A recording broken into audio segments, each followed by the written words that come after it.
Assalamualaikum warahmatullahi wabarakatuh. Alhamdulillah pemirsa, apa kabarnya? Semoga baik-baik saja dan selalu diberkahi oleh Allah Subhanahu wa taala. Amin. Kembali lagi bersama kami berdua. Saya Teguh Wisnu. Ya, dan saya Zaskia Meka, di mana kami akan menemani Anda dalam acara Berita Islami Masa Kini. Dan bagi pemirsa, kalau ingin mengirimkan saran, kritik, ataupun pertanyaan, bisa kirim ke Twitter kami, yaitu @beriman_ttv. Ya, baik pemirsa Wisnu, untuk yang pertama nih kita ada pembahasan yang menarik, karena saya baru tahu. Wisnu tahu nggak kalau ternyata sidik jari manusia itu dapat untuk mengetahui potensi dan bakatnya seorang manusia? Tahu. Oh ya? Iya, karena aku pernah coba. Tahu loh. Oh, pernah nyoba? Terus kamu bakatnya apa? Presenter? Kenapa tiba-tiba itu? Oh, iya. Enggak, bukan. Oke. Maksudnya bakat seperti apa sih? Jadi dikasih tahu ada beberapa karakter-karakter, kalau aku namanya sensing introvert. Oke. Jadi ada beberapa karakter. Pantes gitu. Agak susah ya bersosialisasi dengan kamu di awal. Ya, lanjut. Baik pemirsa, makanya langsung saja kita saksikan tayangannya berikut ini.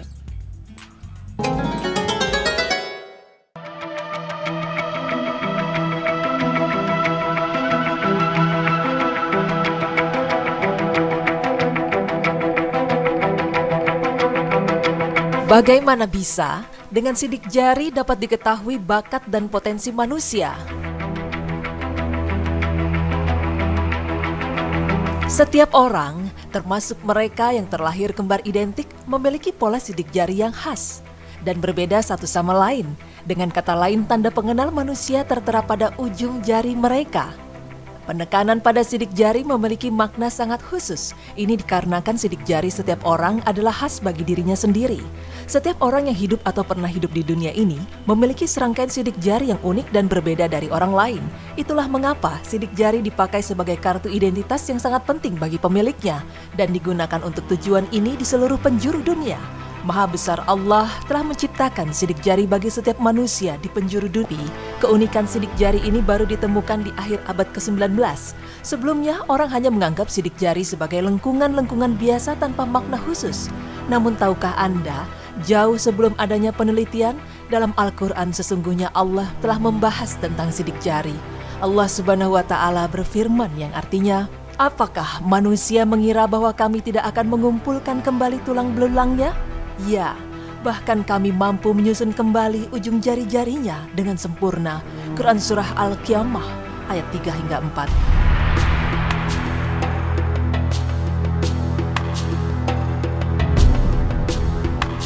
Nah pemirsa, sebelum membahas lebih jauh tentang pentingnya sidik jari, mari kita mengenal terlebih dahulu identitas sidik jari kita.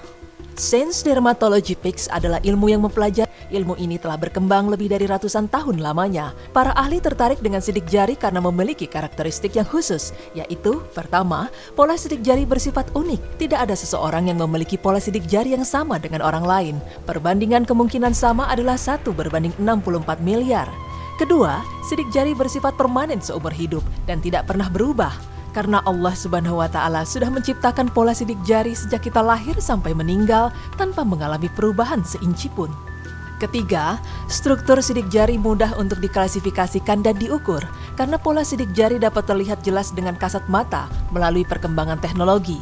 Kemudian pola sidik jari yang sudah diklasifikasi dapat dengan mudah disimpan dalam database. Sesungguhnya kami menghidupkan orang-orang mati dan kami menuliskan apa yang telah mereka kerjakan dan bekas-bekas yang mereka tinggalkan. Dan segala sesuatu kami kumpulkan dalam kitab induk yang nyata, Lauh Mahfuz. Quran Surah Yasin ayat 12.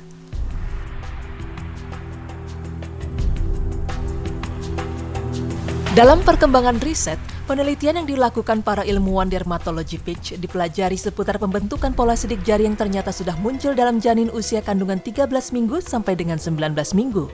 Tahukah Anda, ternyata pembentukan pola sidik jari ini sangat berkaitan dengan perkembangan otak. Fakta ini didapat dari hasil riset yang dilakukan seputar pengklasifikasian pola sidik jari tertentu dengan indikasi kelainan mental dengan kesehatan. Selain itu, melalui riset statistik kalangan psikolog seputar hubungan pola sidik jari dengan kondisi mental dan kecerdasan yang memberikan kontribusi atas lahirnya fingerprint analisis biometrik sistem ini. Seiring dengan perkembangan teknologi informasi biometrik, pembuatan aplikasi dan penggunaan teknologi makin memberikan harapan atas perkembangan sistem fingerprint.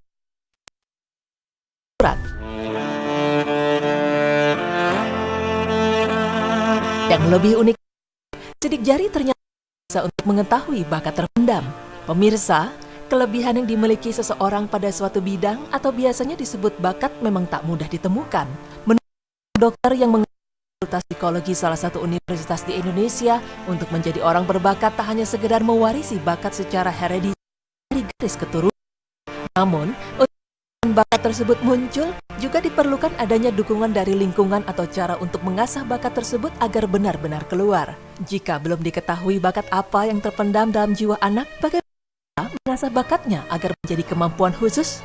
Untuk itu, para orang tua perlu mengetesnya untuk mengetahui potensi bakat anak, antara lain dengan memaksimalkan seluruh modal yang dimiliki sang anak, misalnya dari pendengaran, penglihatan, pengecapan, dan perabaan sejak anak berusia 6 bulan. Bila perlu, lakukan penelusuran bakat anak dengan metode tes dan non-tes atau wawancara dan observasi. Salah satu cara yang dilakukan untuk mengetahui bakat anak adalah dengan metode bakat fingerprint test. Metode penelusuran bakat ini memanfaatkan pola sidik jari yang dicetak melalui sensor sidik jari. Metode ini membantu anak-anak menemukan bakatnya, tapi juga membantu mengarahkan anak berkebutuhan khusus untuk mengasah kemampuan khusus dalam dirinya.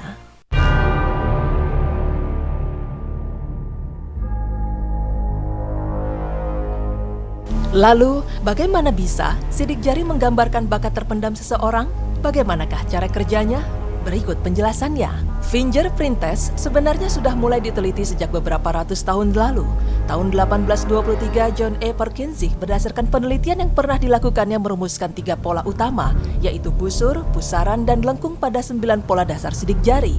Konon, sidik jari yang terbentuk ketika manusia masih berusia 13 minggu dalam kandungan berkaitan erat dengan kode genetik yang diwarisi dari orang tua. Kode genetik ini lalu berkombinasi menjadi sesuatu yang unik dan menjadikannya tidak sama satu dengan yang lainnya. Keunikan ini juga dijadikan alat identifikasi seseorang melalui sidik jari. Oleh karena itu, erat kaitannya dengan identifikasi genetik yang juga mempengaruhi pembentukan komposisi tubuh lainnya. Pola jari ini lalu dikaitkan dengan komposisi otak. Pembentukan komposisi otak juga dipengaruhi oleh kode genetik. Melalui sejumlah penelitian lalu dirumuskan jumlah alur jari dan tangan seseoranglah yang menggambarkan kemampuan yang dimilikinya. Berdasarkan total nerve growth factor, dari pola sidik jari dan telapak tangan dapat dilakukan perhitungan mulai dari jumlah alur pola sidik jari hingga sudut pola segitiga telapak tangan yang menggambarkan kemampuan belajar sel dan belahan otak. Telapak tangan kiri menggambarkan kemampuan otak belahan kanan. Begitu pula sebaliknya, telapak tangan kanan menggambarkan kemampuan otak kiri. Seberapa banyak nilai yang didapat dari penghitungan sudut pola segitiga telapak kanan akan menggambarkan dominasi belahan otak mana yang lebih banyak berperan dalam diri seseorang. Otak kanan lebih banyak bertanggung jawab pada kemampuan pengelolaan emosional. Pada bagian ini, kemampuan intuisi juga ditentukan, sehingga proses kreatif, selera, nalar bisa berpikir secara abstrak, menyeluruh, dan sejenisnya, dan sangat mempengaruhi kemampuan. Tidak mengherankan jika orang yang didominasi otak kanan lebih berbakat dalam bidang seni musik, kreatif visual, seni rupa, dan sosial.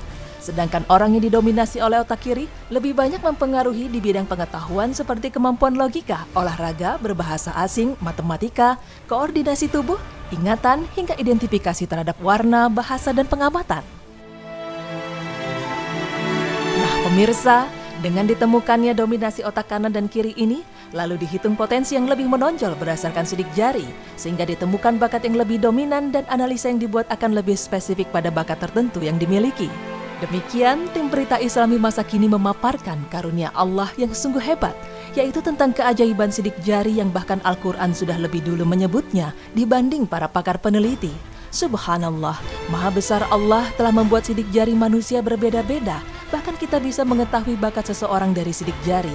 Jika dipikir lagi, tidak mungkin ada yang bisa membuat sidik jari umat seluruh dunia berbeda-beda kalau bukan Sang Maha Pencipta, Allah Subhanahu wa Ta'ala.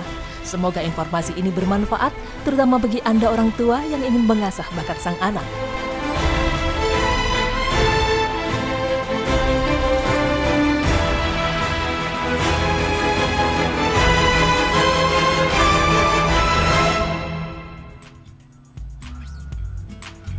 Baik pemirsa, ya jadi memang kalau tes sidik jari itu Yes. ya, itu bisa mengetahui bakat seseorang. Dan aku waktu itu memang pernah ngetes gitu. Kalau misal aku bilang tadi, sensi introvert. Nah kalau sensi introvert ini salah satunya adalah dibilang tidak mempunyai kreativitas yang luar biasa gitu. Jadi tapi bakatnya itu gampang meniru dan memodifikasi. itu kalau sensi introvert. Oke, berarti aku habis ini juga pengen ngecek dan Boleh. anakku juga pengen cek karena ternyata kita bisa melihat bakat anak lewat ini maha besar Allah ya, subhanallah ya, ternyata kita diciptakan banyak sekali manusia tapi sidik jarinya berbeda-beda. Benar sekali. Luar biasa banget. Baik pemirsa, setelah ini kita punya pembahasan yang menarik sekali. Gimana sih cara bedain bisikan setan sama kata hati? Saya kadang-kadang suka susah bedain soalnya. Rasanya semua kata hati aja nih. Atau kayak kalau buat pembelaan rasanya itu bisikan setan mulu rasanya. Oke. Kenapa kamu ngeliatnya gitu? Oke. Baik pemirsa, jangan kemana-mana, tetap di Berita Islami masa kini.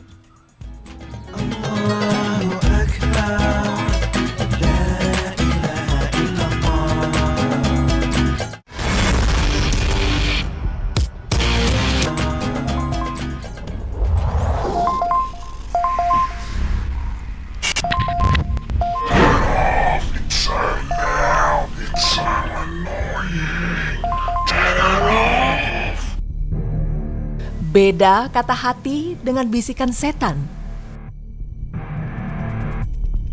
Pemirsa beriman, jika kita sedang dihadapkan dengan suatu hal yang menuntut diri kita untuk mengambil keputusan, tak jarang kita memaksa diri ini untuk mengikuti apa kata hati. Orang di sekeliling kita pun terkadang menyuruh kita mengikuti apa yang dikatakan hati kita. Namun apakah benar perkataan yang kita yakini itu berasal dari kata hati kita? Atau malah justru bisikan dari setan? Karena seperti yang kita ketahui bersama, bahwa setan selalu berusaha menggoda manusia dengan segala caranya. Nah pemirsa, apakah perbedaan antara kata hati dengan bisikan setan? Berikut penjelasannya.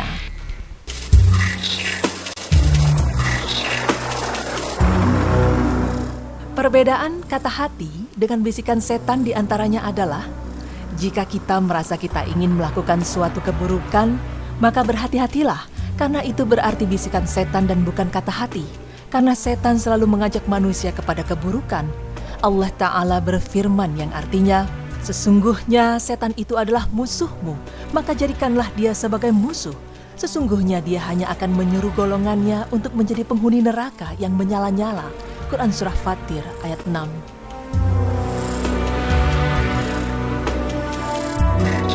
Pemirsa, lalu jika kita merasa diri kita ragu untuk melakukan suatu kebaikan, bisa jadi itu juga adalah bisikan setan. Karena setan memberikan bisikan jahat agar manusia ragu, terlebih lagi setan juga membuat manusia ragu kepada Allah Subhanahu wa Ta'ala. Rasulullah Shallallahu Alaihi Wasallam bersabda, setan akan mendatangi salah seorang dari kalian lalu membisikkannya, siapa yang menciptakan ini? Siapa yang menciptakan itu? Sampai kemudian ia akan membisikkan lagi, siapa yang menciptakan Allah? Dan jika dia sampai pada tingkatan itu, maka hendaklah ia memohon perlindungan kepada Allah dan berhenti. Muttafaq alaih. Dan dalam hadis lain Rasulullah Shallallahu Alaihi Wasallam juga bersabda bahwa sesungguhnya setan duduk menghalangi anak Adam di berbagai jalan yang akan ditempuhnya. Dia menghalanginya di tengah jalan keislaman serta menghasut anak Adam. Nah, pemirsa beriman, seperti itulah bisikan-bisikan setan yang selalu mengajak manusia kepada keburukan. Sedangkan kata hati adalah pikiran-pikiran yang terlintas di hati kita yang terkadang berpikir tentang keburukan. Maka ini adalah berasal dari bisikan setan. Namun jika kita terkadang berpikir tentang kebaikan, maka ini adalah berasal dari keimanan.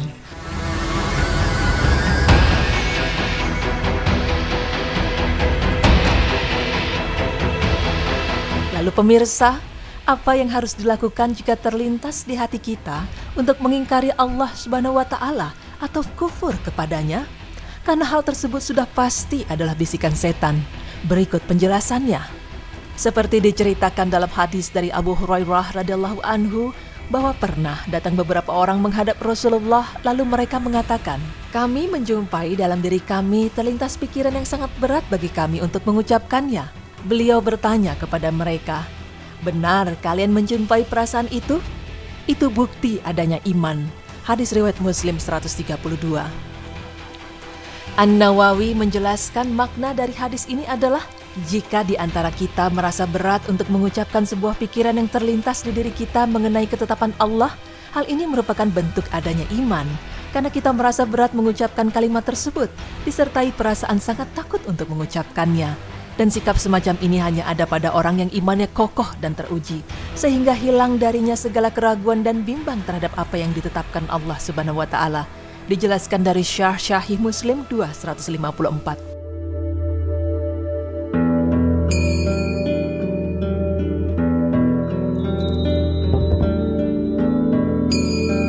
Cara kedua yang dapat kita lakukan agar terhindar dari perbuatan kufur atau ingkar kepada Allah karena pengaruh bisikan setan adalah dengan segera minta perlindungan kepada Allah dari godaan setan, dan bisa dilakukan dengan membaca ta'awudz. Cara terakhir yang dapat kita lakukan jika terlintas di pikiran kita untuk ingkar kepada Allah karena bisikan setan adalah dengan tidak mempedulikan bisikan setan tersebut. Inilah senjata paling ampuh untuk melawan bisikan-bisikan setan. Maksudnya, kita bisa berhenti untuk terus-menerus memikirkan pengaruh buruk dari setan dan memasrahkannya kepada Allah Subhanahu wa Ta'ala untuk menghilangkannya. Dan saat kita menyadari bahwa setan hendak merusak agama dengan bisikan semacam ini, maka seharusnya kita berusaha menghilangkannya dengan menyibukkan diri memikirkan hal lain. Dijelaskan dari Fathul Bahri 6340. An-Nawawi juga memberikan penjelasan yang semakna. Makna dari hadis tersebut adalah dengan berpaling dan tidak mempedulikan pikiran yang batil itu, lalu memasrahkannya hanya kepada Allah untuk menghilangkan bisikan setan tersebut. Dan benar apa yang beliau nasihatkan, pikiran yang dipengaruhi setan itu hanyalah permainan setan. Pemirsa beriman, demikianlah penjelasan mengenai perbedaan kata hati dengan bisikan setan. Kata hati adalah pikiran-pikiran yang terlintas di hati kita. Hati yang terkadang berpikir tentang keburukan, maka ini berasal dari bisikan setan. Dan hati yang terkadang berpikir tentang kebaikan, maka ini adalah berasal dari keimanan. Sebagai hamba Allah Ta'ala, sudah seharusnya kita berlindung hanya kepada Allah dari segala tipu daya setan dan bisikannya yang mengajak kita kepada keburukan. Semoga Allah Subhanahu wa Ta'ala selalu melindungi kita dari perbuatan dan bisikan setan yang terkutuk. Amin, Allahumma amin.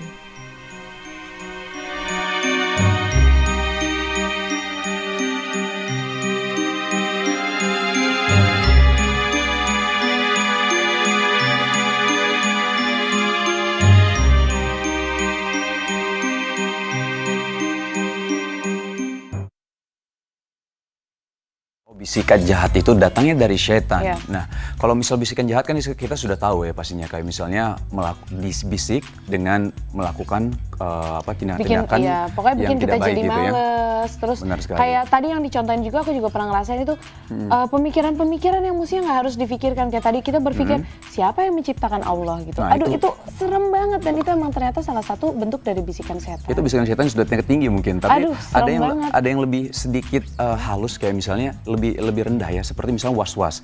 Ini was-was ini juga datangnya dari setan juga. Misalnya kita lagi wudhu, ini sudah sah belum ya kita wudhu? Sudah sah, akhirnya lama banget, akhirnya jadi masbuk kita. Itu bisa juga kalau lagi salat jamaah. Itu salah satu bentuk was-was yang dibisikkan dari setan juga. Oke. Nah jadi ya kalau kita lagi merasakan dibisikkan sama setan, mau kerja males, mau ngapain males, langsung hal pertama yang kita lakukan adalah kita membaca ta'awudz. Terus yang kedua kita meminta perlindungan sama Allah. Dan yang terakhir juga jangan dilakuin. Jangan dilakuin, jadi pedulin ya. Iya dong, pastinya. Baik pemirsa, setelah ini kita punya pembahasan yang buat aku ini penting banget ya diketahui. Kita akan bahas tentang harta warisan. Harta warisan? Yes. Oke. Pembagian harta warisan itu sebenarnya boleh nggak sih dibagi rata? Misalnya orang tuanya udah meninggal, boleh nggak ya karena kita adik kakak kita bagi rata aja. Maksudnya cowok-cewek? Cowok-cewek boleh nggak sih? Oke. Ya nggak sih? Nah makanya nih, mungkin ada pertanyaan gitu karena saya juga sering bertanya seperti itu. Oleh karena itu jangan kemana-mana, tetap di Berita Islami Masa Kini.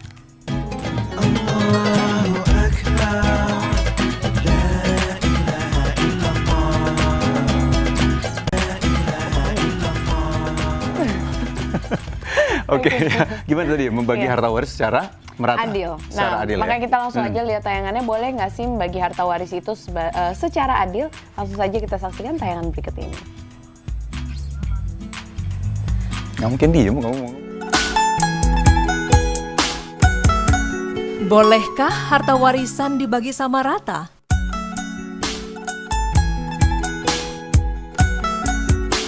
Warisan, ya, kata-kata tersebut memang sudah tidak asing lagi di telinga kita. Terkadang warisan dapat membuat sebagian orang bahagia karena akan dibagi-bagikan harta waris. Tapi ada juga yang bersedih karena warisan terkadang dapat menjadi sebuah pemicu pertengkaran. Harta waris adalah harta yang diberikan dari orang yang meninggal kepada keluarga atau kerabatnya Pembagian harta waris telah jelas diatur dalam Al-Quran Surat An-Nisa. للرجال نصيب مما ترك الوالدان والأقربون وللنساء نصيب مما ترك الوالدان والأقربون مما قل منه أو كثر نصيبا مفروضا. Yang artinya, bagi orang laki-laki ada hak bagian dari harta peninggalan ibu bapak dan kerabatnya, dan bagi orang wanita ada hak bagian pula dari harta peninggalan ibu bapak dan kerabatnya, baik sedikit atau banyak menurut bahagian yang telah ditetapkan. Quran Surah An-Nisa ayat 7. Dalam surat tersebut, Allah Ta'ala telah memberikan pedoman dalam mengarahkan manusia dalam hal pembagian harta warisan. Pembagian harta seperti ini bertujuan agar di antara manusia yang ditinggalkan tidak terjadi perselisihan dalam membagikan harta waris.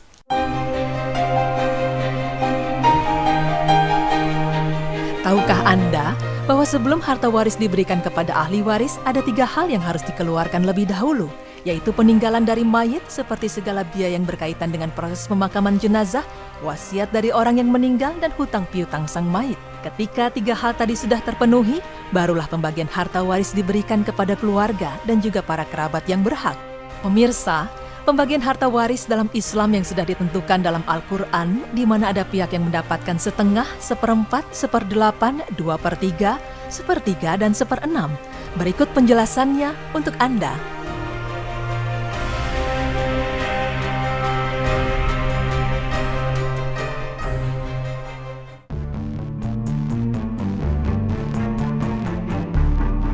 Pembagian harta waris bagi orang-orang yang berhak mendapatkan waris setengah antara lain. Pertama, orang yang berhak mendapatkan waris setengah yaitu seorang suami yang ditinggalkan oleh istri, dengan syarat suami tersebut tidak memiliki keturunan dari istrinya. Kedua, yang mendapatkan harta waris setengah yaitu seorang anak kandung perempuan dan pewaris tidak memiliki anak laki-laki, sedang anak perempuan tersebut merupakan anak tunggal. Ketiga, yang mendapatkan waris setengah adalah cucu perempuan dari keturunan anak laki-laki tunggal, dengan syarat cucu perempuan tersebut merupakan cucu tunggal. Keempat, saudara kandung perempuan juga berhak mendapatkan waris setengah, dengan syarat ia hanya seorang diri, dan pewaris juga tidak memiliki ayah atau kakek ataupun keturunan. Dan kelima, orang yang mendapatkan harta waris setengah adalah saudara perempuan seayah. Ia akan mendapatkan warisan setengah dengan syarat apabila ia tidak mempunyai saudara lagi, sedang pewaris merupakan anak tunggal dan tidak memiliki ayah atau kakek dan keturunan. Lalu, bagaimana pembagian harta waris dalam Islam bagi orang-orang yang berhak mendapatkan waris seperempat? Baik untuk seorang suami yang ditinggal oleh istrinya dan begitu pula sebaliknya.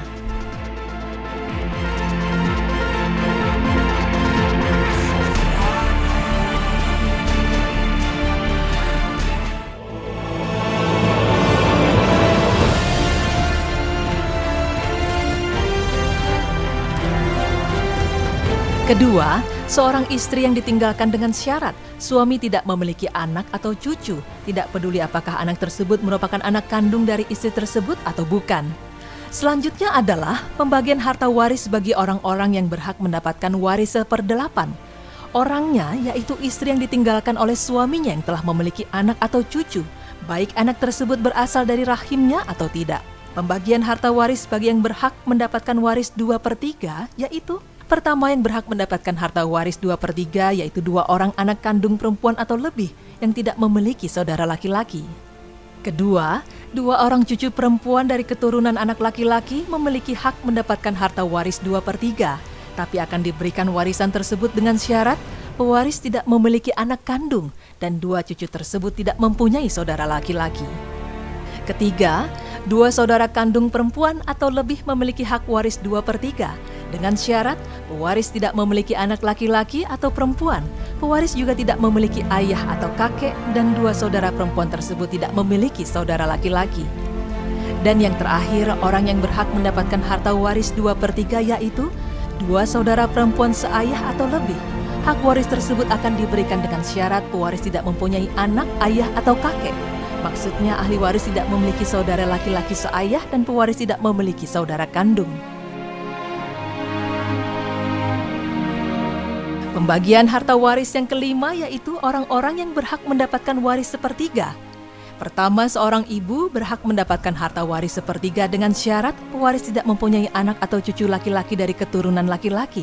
Pewaris juga tidak memiliki 2 atau lebih baik dari saudara kandung atau bukan.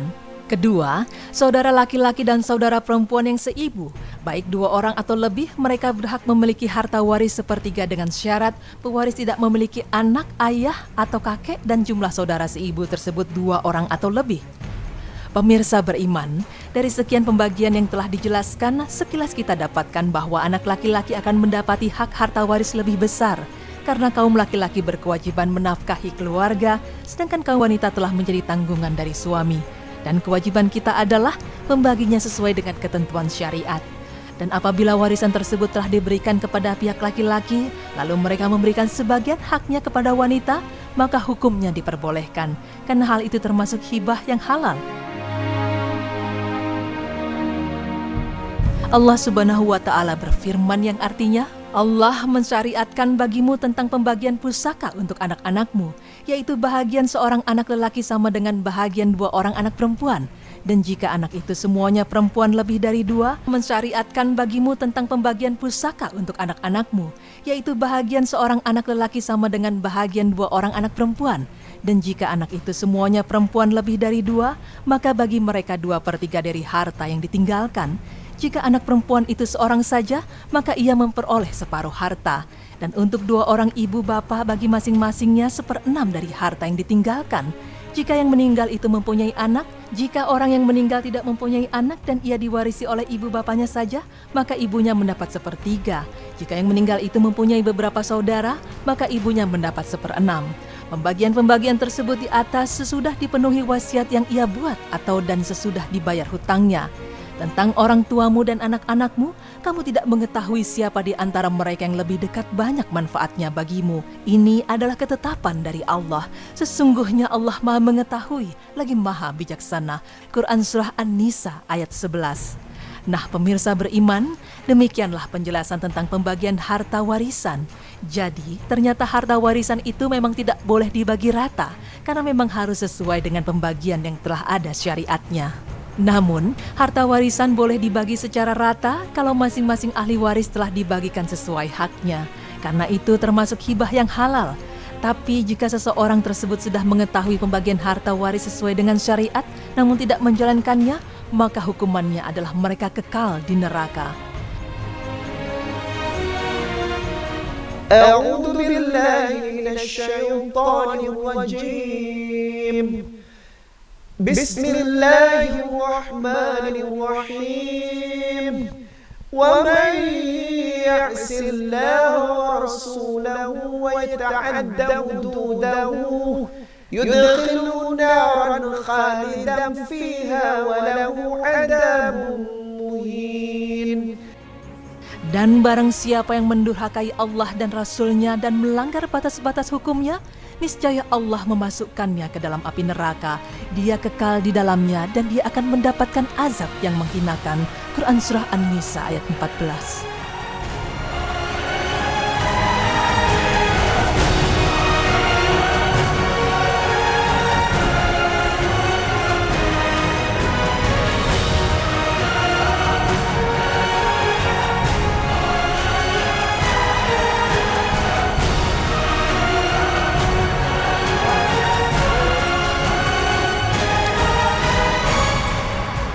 Nah, jadi ya ternyata emang tidak boleh dibagi rata kecuali itu emang udah dihibahkan.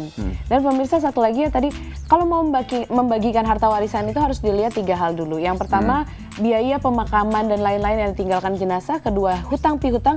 Dan yang ketiga, apa yang sudah diwasiatkan dulu sama sang mayit. Jadi memang Masya Allah, Islam itu begitu luar biasa, begitu adil sekali ya. Jadi memang ketika orang bilang, kenapa laki-laki itu lebih banyak harta yang diwariskannya, yang diberikan gitu. Karena memang kalau laki-laki itu adalah nanti menjadi kepala rumah tangga yang menafkahkan keluarganya. Kalau istri kan ada penanggungnya, yaitu suaminya gitu. Iya, betul sekali. Baik pemirsa, jangan kemana-mana karena kita akan kembali lagi tetap di Berita Islami, Masa Kini.